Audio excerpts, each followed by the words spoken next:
Yes, he was. Not so much now. You have sister brothers? One brother.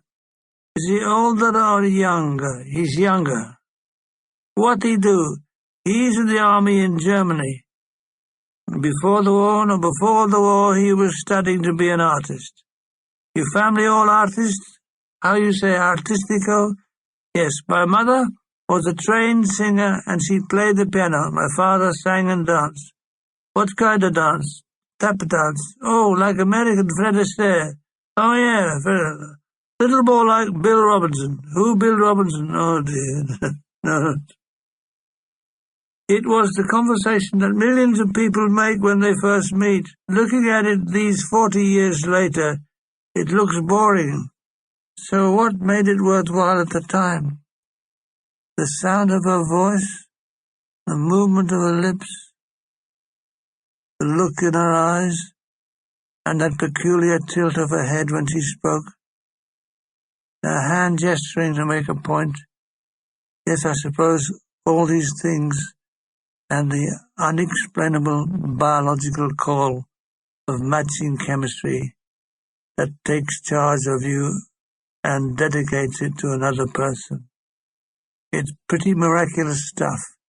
It does wear off, but it will always haunt you. The sudden tune, the perfume, a flower, a word, and the ghost of all those yesterdays return for a fleeting moment like the wind's caress. Ah, youth. From the windows in the passage off our bedrooms, we can see the outdoor cinema, which is showing Nelson Eddy and Janet MacDonald in something like, "Give me some men who are stout-hearted men." Toni and I stand at the window for a freebie. I have my arm around her waist. It's like an electric shock.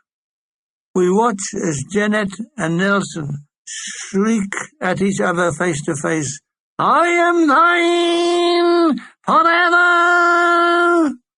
It ends with them kissing on a balcony. So, to bed. I kiss Toni goodnight, only to be caught by Johnny Bornheim. "Here, here, here," he cautions. "No kissing ballerinas between 6 and midnight." He pretends to produce a notebook and pencil. "Now then, how many kisses and what time?" Toni giggles and disappears into her bedroom.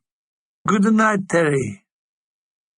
Bornheim tells me he has found a grand piano in her room. Would I like to hear it? He was a superb pianist. Of course I would. I troop down with him and he plays Puccini, Ellington, and more Ellington.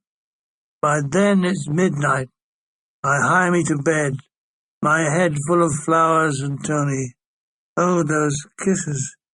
There must be a word somewhere that explains the feeling. Spazonkled. That's it. It was like being spazonkled, spazonklified.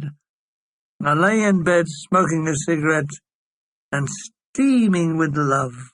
Where will it all end? I slept late, missed breakfast, couldn't find Toni anywhere. She'd gone with the girls for a swim. I find an Italian cafe and order cafe latte and a brioche, which I wolfed down. Bornheim appears at the door. "Missed breakfast," he said. "Oh, you little Sherlock Holmes," I said. "Not with Toni?" he went on. "No, not with Toni. Very good, very observant."